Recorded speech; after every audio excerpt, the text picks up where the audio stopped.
le puse la importancia de la obediencia. ¿Cuántos son obedientes? ¿Cuántos se consideran obedientes? Eso, sí. Obedientes. Yo creo que desde chicos podemos traer eso, ¿verdad? Si hemos sido obedientes, pero ya en una edad adulta, ¿cómo podrías tú definir tu obediencia? ¿A qué? Porque como adultos no nos gusta rendir cuentas a nadie. No sé tú, pero es difícil. Y dices, yo hago lo que yo digo. Entonces, la obediencia es muy importante. ¿Por qué? Porque si venimos delante de Dios, necesitamos sujetarnos a lo que Él nos dice. Y ahí es donde necesitamos la obediencia. Porque si no, no serviría de nada en nuestra vida, ¿no? Cuando recibimos un consejo, ¿alguna vez te han pedido? ¿Tú has dado un consejo? ¿Sí? Has aconsejado a alguien. Lo que sea, pero lo has aconsejado, ¿verdad? ¿Y qué sucede cuando ves a esa persona y que está haciendo totalmente lo contrario a lo que le dijiste? ¿Cómo te sientes? ¿Fue valorado tu consejo? Y dices, pues ¿para qué se lo dije? ¿No? A veces, yo no sé, dependiendo del carácter, dices, no, mejor que no me quite tiempo, ¿no? Porque le das el consejo y no hace nada al respecto. Entonces, algo parecido sucede con las instrucciones de Dios. A veces Dios nos da una instrucción y nos encontramos haciendo todo lo contrario a lo que Él quiere que hagamos. Entonces, es allí donde se debe mostrar obediencia. Y vamos a estudiar algo que se encuentra en el libro de los Jueces. Para quienes conocen esta historia y para quienes no la conocen, les invitamos luego en su Biblia a buscar esta porción que se encuentra en Jueces capítulo 7. Jueces, ¿qué quiere decir esto? Bueno, hay etapas en la historia del pueblo de Dios que vale la pena estudiar, y una de ellas fue el levantamiento de jueces. La historia que vamos a ver se trata de un juez que se llamaba Gedeón. Esta historia está en este periodo de los jueces en Israel. Esta etapa se caracteriza por un ciclo recurrente de desobediencia. Hay muchos aspectos en el pueblo de Israel, y uno dice, es el pueblo de Dios, deben de ser obedientes, ¿sí o no? Es lo que esperamos que sepamos del pueblo de Israel. Pues resulta que muy frecuentemente el pueblo de Israel, el pueblo de Dios, caía en desobediencia. Incluso otro de los periodos también había reyes. En este caso vamos a hablar de jueces, pero también había reyes, y resulta que había reyes que hacían lo correcto y lo incorrecto delante de Dios. Entonces siempre ha estado marcado eso de la desobediencia. En este periodo de los jueces había opresión, un clamor a Dios por liberación. Este libro registra cómo después de la muerte de Josué, Israel repetidamente se alejaba de Dios y caía bajo la opresión de sus enemigos. Clamaban por ayuda y Dios levantaba jueces para liberarlos. Un juez que yo sé que conocen, pero a lo mejor no sabían que era juez, fue Sansón. Esa historia la han escuchado, ¿verdad? Que David tenía mucha fuerza. Digo, no sé si han escuchado algo de Sansón, ¿no? ¿O nunca habían escuchado? Sí. Entonces, Sansón fue un juez que Dios levantó. Entonces, él estaba en este periodo de tiempo del pueblo de Israel. Pero hoy vamos a hablar de Gedeón. ¿Qué pasaba entonces allí? En el tiempo de Gedeón, los israelitas estaban siendo oprimidos por los madianitas, quienes junto con los amalecitas, eran pueblos diferentes, y otros pueblos del este, invadían y destruían las cosechas de Israel, dejándolos sin sustento. Esta opresión había durado 7 años y había llevado a los israelitas a vivir en cuevas y escondites en las montañas. Esto lo pueden ustedes verificar en el capítulo 6 de Jueces, ahí en los primeros versículos. Entonces, Ya con este preámbulo ya sabemos más o menos qué era Gedeón, en qué tiempo estaba, y vamos a ver una instrucción que Dios le dio a Gedeón. Allí en el capítulo 7, en los primeros versículos, vamos a ir viendo estos pasajes. Aquí te puse los versículos y vamos a ver los primeros dos versículos, versículos 2 al 3. Ahí me puedes seguir con tu vista. Dice: entonces el Señor le dijo a Gedeón: tienes demasiados guerreros contigo.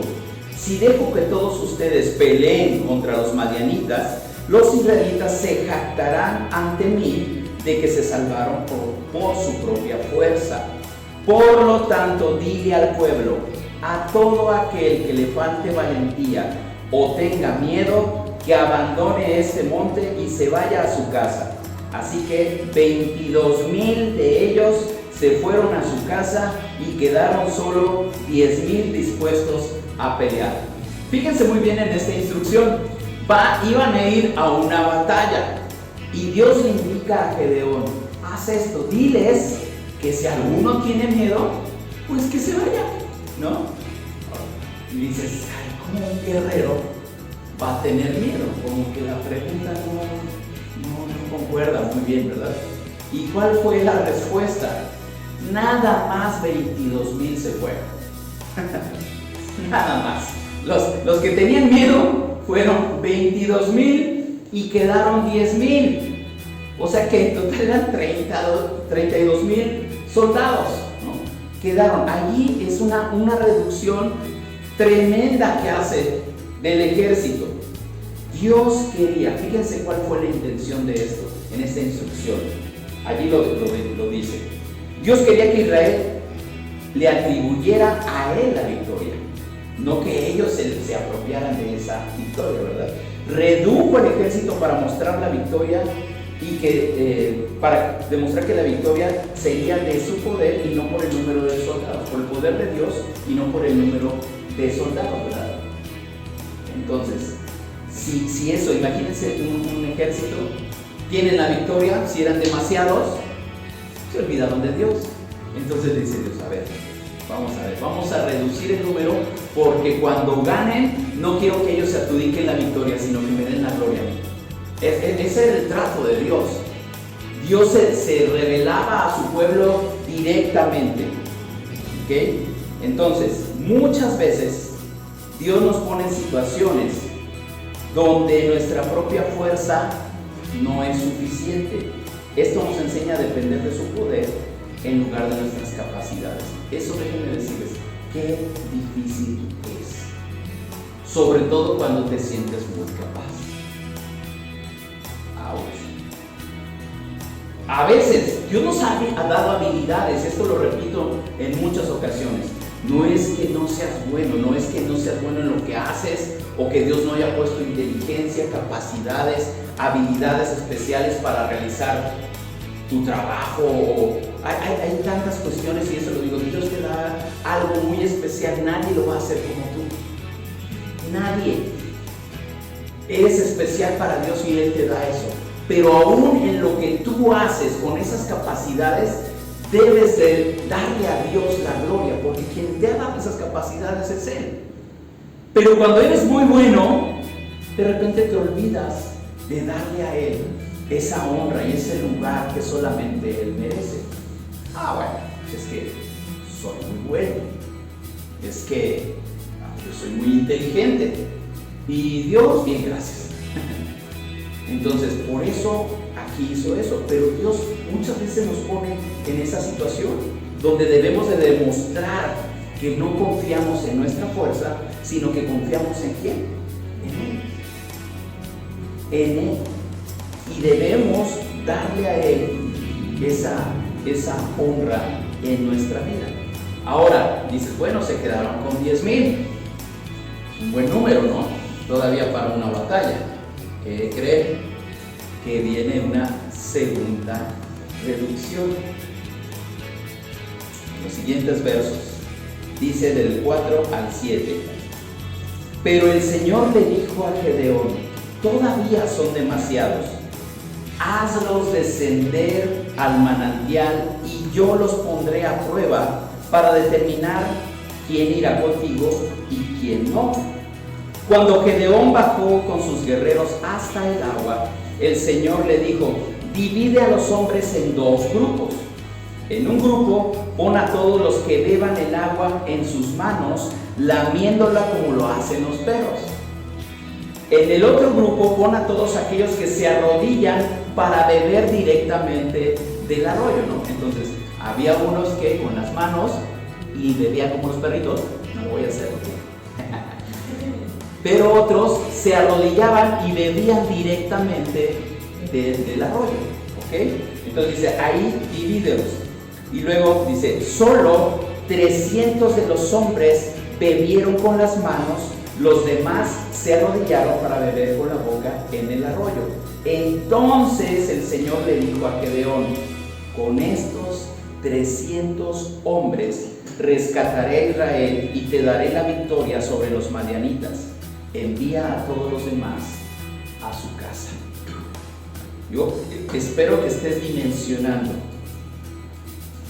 De 32,000, 22,000 se fueron porque tenían miedo. Quedaron 10. De esos 10,000 solamente quedaron 300. Y los demás a su casa. Pero Dios le dice a Gedeón: con esos 300 te voy a dar la victoria. Con 300. Alguien que es bueno en matemáticas, ¿cuánto es el porcentaje de 32,300? ¿Cuánto es? El 10% serían 3,200, ¿no? El 10%, entonces ahora todavía sería que el 1%. Ah, bueno, menos del 1%. Menos del 1%. Muchas veces nosotros utilizamos el 10% para muchas cosas, ¿no? Es una referencia que tenemos o que hacemos mentalmente para ver pues, cantidades, ¿no?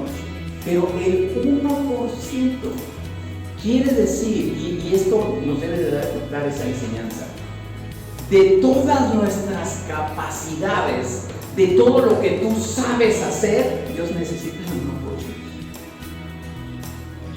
Y con eso Él hace todo. De todo lo que tú eres. Es esta comparación, ¿verdad? Lo estoy haciendo en referencia a este dato. Entonces, a veces nosotros nos apoyamos tanto y necesitamos y queremos más y más y más y más y más. Dios necesita solamente el 1%. Y con eso le dijo a Gedeón: yo te voy a dar la victoria. No le dijo, tú vas a ganar. No, le dijo, yo te voy a dar la victoria. Dios quiere darte las victorias en tu vida. Lo que tú estás batallando todos los días, Dios quiere darte esa victoria. Obvio, cuando Dios te la da, tú sientes, la hicimos, ¿no? La hicimos. Pero es Dios, que no se te olvide, es Dios quien te da la victoria. Y eso fue lo que le dijo a Gedeón. Entonces,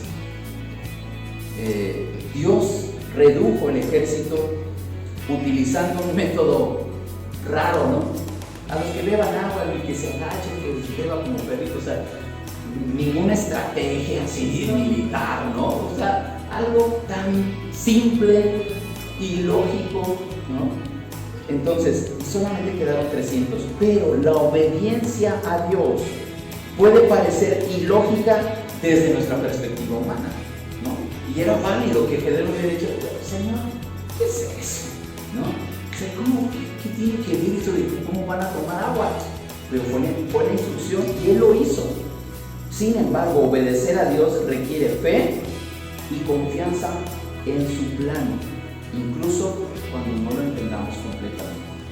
Si analizamos la instrucción, no lo entendemos. O sea, ¿por qué Dios le está pidiendo eso? Y eso nos trae el tercer punto, que es confianza en el plan. Dios tiene un plan, Dios tiene una estrategia y te la va a mostrar. Te lo va a mostrar y hay que confiar. Eso es lo que va a ser nuestra parte, ¿verdad? aquí explica cómo precisamente esos 300 hombres lograron esa victoria. Te voy a leer los siguientes versículos del verso, bueno, aquí me van siguiendo, a partir del verso 16. Fíjate muy bien, ahorita te voy a explicar esto que pasó aquí, pero escucha esta narración de lo que pasó. Entonces, así que dividió a los 300 hombres en 3 grupos, y esa es la instrucción que le dio Dios a Gedeón. Los dividió en 3 grupos y le dio a cada hombre un cuerno de carnero y una vasija de barro con una antorcha dentro. Van a una guerra. El cuerno, ustedes saben y han leído o han visto en alguna película que con los cuernos lo usaban como trompetas para anunciar una batalla, ¿no? Y lo han oído cuando lo tocan así varios. Eso causa algo, ¿verdad? Pero bueno, anunciaban la batalla. Entonces aquí les dio un cuerno y una vasija de barro con una antorcha adentro. Verso 17. Después le dijo: fíjense en mí, cuando yo llegue al límite del campamento, hagan lo mismo que yo. Les está hablando Gedeón a los soldados. En cuanto yo y los que están conmigo toquemos los cuernos de carnero, ustedes también toquen sus cuernos alrededor de todo el campamento y griten: por el Señor y por Gedeón. Gedeón era el capitán, era el líder. Y van a gritar esto. Después dice el verso 19: fue apenas pasada la medianoche. Ojo, era de noche, no se veía nada, no había iluminación, ¿verdad? Fue pasada la medianoche después del cambio de guardia, cuando Gedeón y los 100 hombres que iban con él, recuerden que estaban en 3 grupos, iban con él, llegaron al límite del campamento madianita. Entonces, de un momento al otro, tocaron los cuernos de carnero, rompieron las vasijas de barro. Enseguida los 3 grupos tocaron todos juntos los cuernos, rompieron las vasijas. Con la mano izquierda sostenían la antorcha ardiente y en la mano derecha llevaban el cuerno, y todos gritaban: una espada por el Señor y también por Gedeón. Verso 21. Cada hombre permaneció en su puesto alrededor del campamento y observaron cómo los madianitas corrían de un lado a otro, llenos de pánico y gritando mientras se daban a la fuga. Algunos empezaron y dijeron: vámonos, ¿qué hacemos aquí? Estamos rodeados. Verso 22. Cuando los 300 israelitas tocaron los cuernos de carnero, el Señor hizo que los guerreros del campamento pelearan entre sí con sus espadas. Los que quedaron con vida huyeron a lugares tan lejanos como Betzita, cerca de Cerera, y hasta la frontera de Abel Mehola, cerca de Tabal.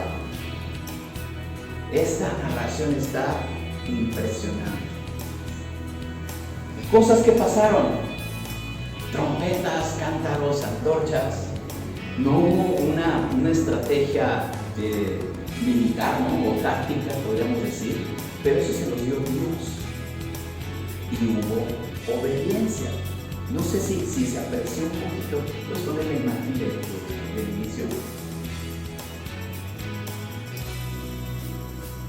Eso. Ahí está Gedeón.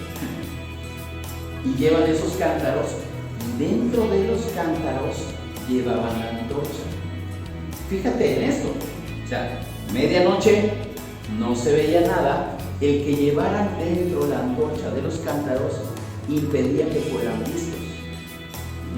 Entonces se pudieron colocar y rodear el campamento de los madianitas totalmente oscuras. En el momento cuando Gedeón les da la instrucción, rompen los cántaros, se ve la luz y los madianitas dicen: estamos rodeados. Y luego los cuernos tocando y los gritos: y por Dios, y por Gedeón. Hombre, tuvieron miedo. Unos salieron huyendo, pero lo que hizo Dios en el verso 22, cuando los 300 israelitas tocaron los cuernos, el Señor, o sea, Dios hizo que los guerreros del campamento pelearan entre sí, se mataron entre ellos. Entre ellos ni siquiera se expusieron los 300 a que les pasara algo.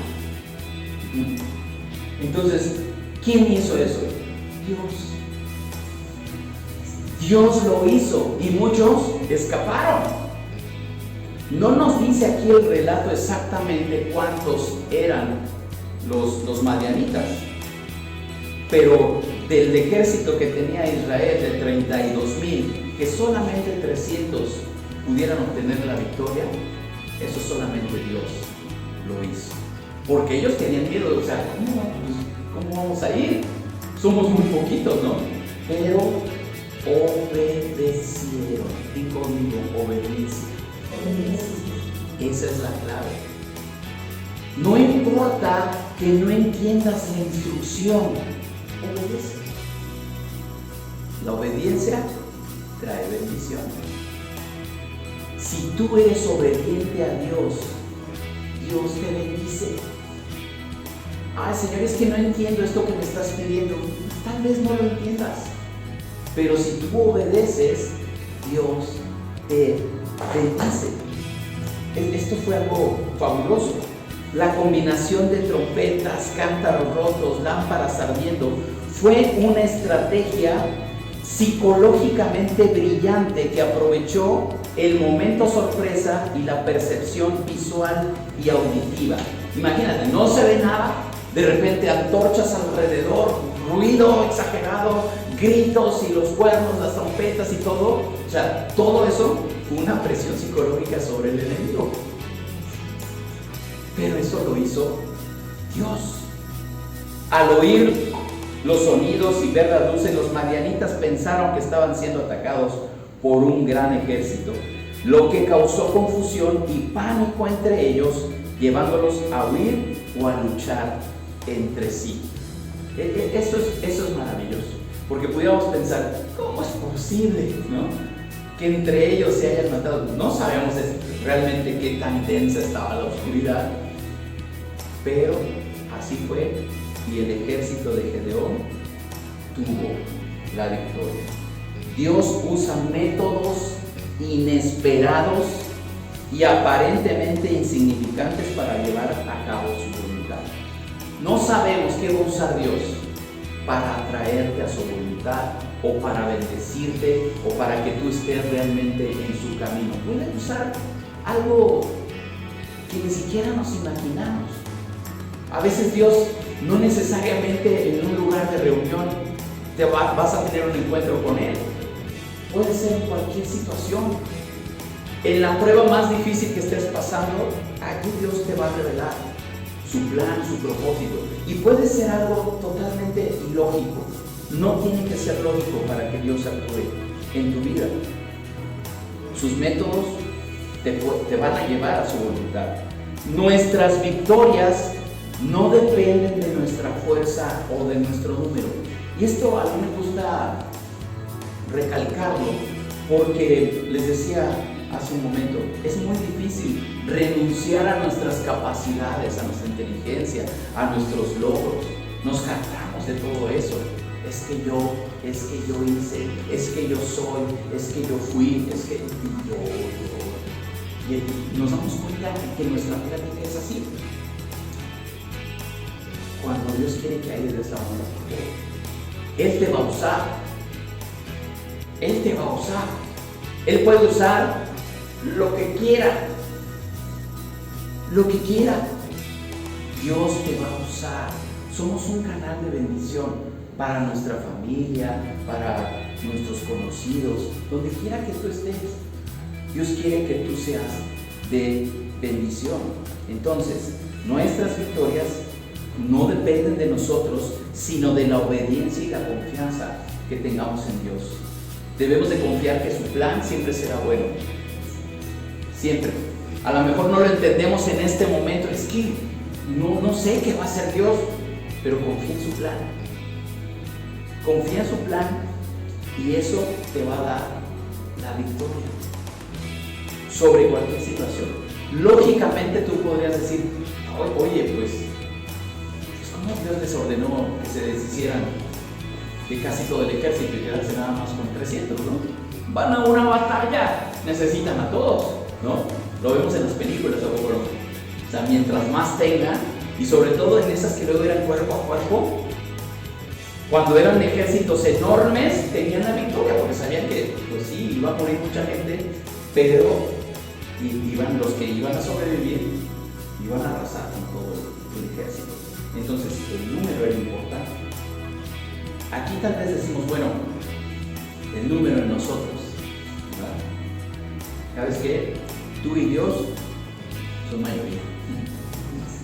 Si Dios está en tu vida y tú le rindes todo lo que tú eres, lo que tú haces, se lo rindes a Él, se lo entregas a Él, entonces dice la palabra que mayor es el que está en nosotros que el que está en el mundo. Las situaciones, los problemas, las pruebas, los ataques, todo eso, Dios te va a dar la confianza para vencer. Y si Dios es por nosotros, ¿quién contra nosotros? Dice.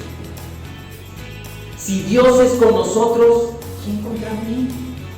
Es el Salmo 27. Aunque se levante guerra contra mí, yo estaré confiado. Aunque un ejército venga contra mí, no temeré mal alguno. Dios está con nosotros.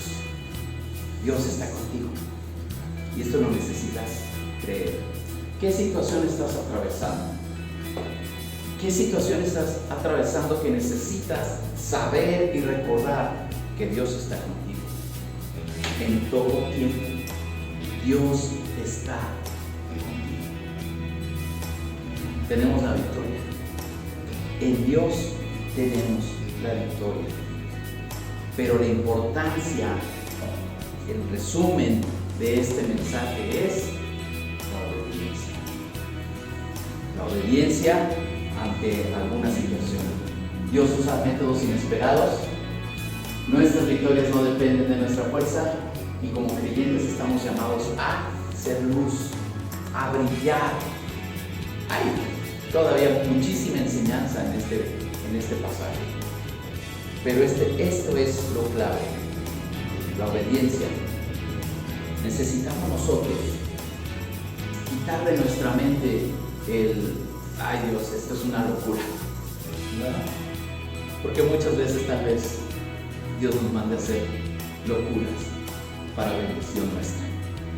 Pero debemos de confiar en que siempre eso va a resultar en una bendición para nosotros. Si obedecemos. Si obedecemos. Gedeón se pudo haber negado, no, yo soy el general, yo soy el que manda en mi ejército. Pero le cedió esa autoridad a Dios. ¿Estás dispuesto tú a dejar que Dios te dirija en tu vida, en esas áreas, ahí donde tú sabes que tú mandas ahí? Dios quiere hacer la obra. Que Dios nos fortalezca y nos dé el valor para ser obedientes. No importa las circunstancias, que Dios toque tu vida para que tengas la valentía para obedecer. No escuchar, ahí en el pasaje, luego lo leen con detenimiento, pero hay un momento en donde se cuelan al campamento enemigo para escuchar qué estaban diciendo. Dios les dice, ¿tienen miedo? Porque van a ser 300 nada más. Dice, vayan, y se cuelan al campamento y escuchan. Y escuchen una conversación donde decían, el Dios de Israel está con ellos. O sea, tenían miedo. Siendo muchísimos, ellos tenían miedo. Y entonces eso les dio valor. Es decir, vamos a ganar. Porque Dios ya está obrando en ellos. Dios empieza a obrar en los enemigos. Y ¿sabes qué? El enemigo te tiene miedo.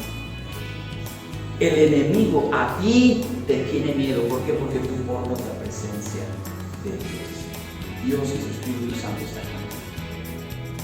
Y el enemigo sale huyendo. Vamos a orar.